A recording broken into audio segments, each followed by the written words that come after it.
¿Cómo realizamos el diagnóstico de la mielofibrosis primaria y de el resto de las neoplasias mieloproliferativas Filadelfia negativa?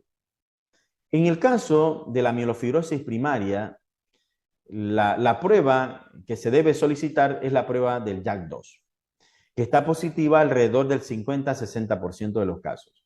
Si está negativa, yo pido la prueba de la calreticulina, que está positiva alrededor del 20-30% de los casos de mielofibrosis primaria.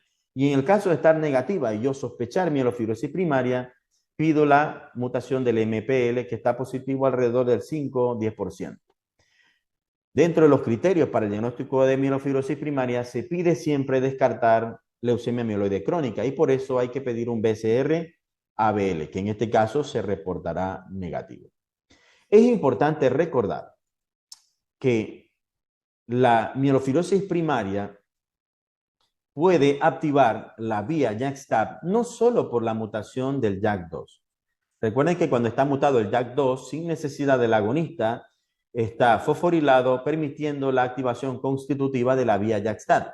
Fosforila el STAT se dimeriza, se trasloca al núcleo y favorece la activación, la proliferación a través de la activación de genes, a través de la activación de la transcripción de genes que favorecen la activación de factores de crecimiento que favorecen la proliferación.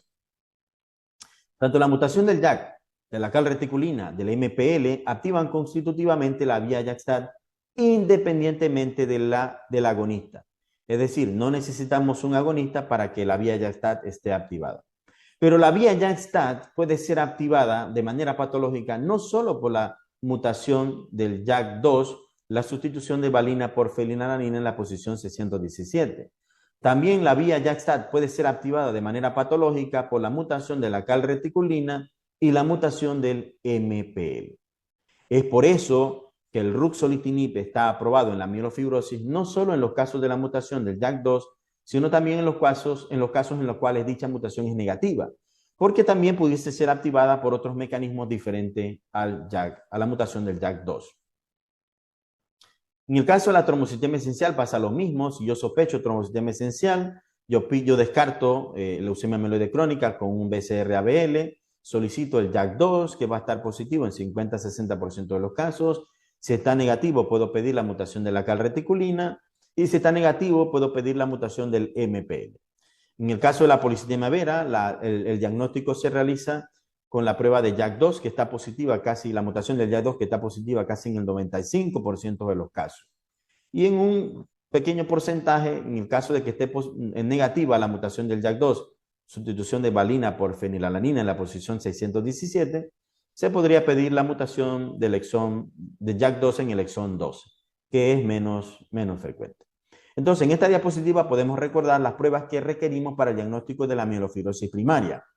El JAK2, la mutación del JAK2, en el 50-60% de los casos presente.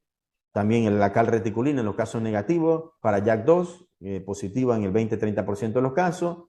Y a pesar que esté negativo, si yo sospecho mielofibrosis primaria y tengo JAK2 negativo y calreticulina negativo, pudiese pedir la mutación del MPL. Ahora, otro concepto muy importante es la supervivencia de los pacientes con mielofibrosis primaria en función de la positividad de estas pruebas. Cuando yo tengo tanto la prueba de JAK2 negativo, MPL y calreticulina negativa, que se conocen como triple negativos, la supervivencia media está bien acortada. Estamos hablando de 2.3 años.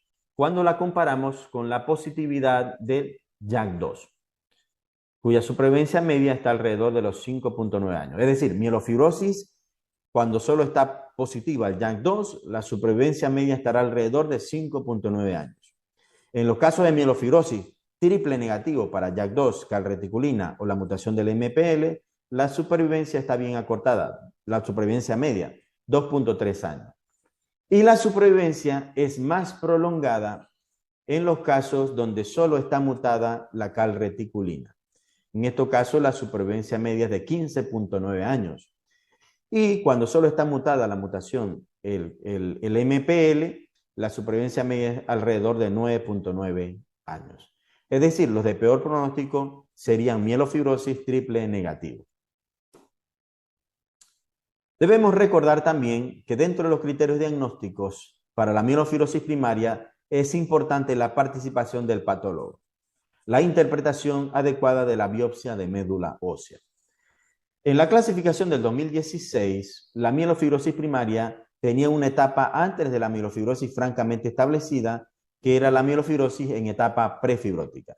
Esto es en la clasificación de la OMS del 2016. Esta misma clasificación se mantiene en el 2022. En el 2022 salieron una clasificación de la OMS y bueno, estos criterios se siguen manteniendo. En el caso de la etapa prefibrótica, nosotros tenemos una médula proliferativa donde hay proliferación de megacarocitos atípicos, pero no hay una fibrosis más allá del grado 1. La fibrosis tiene una clasificación grado 1, grado 2 y grado 3. En el caso de la mielofibrosis en etapa prefibrótica, esta fibrosis no va a ser más allá de un grado 1. Hay una médula proliferativa, hay megacarocitos atípicos, hay fibrosis no mayor de un grado 1, hay aumento de la celularidad con aumento de la proliferación de granulocitos y una disminución de la serie eritroide.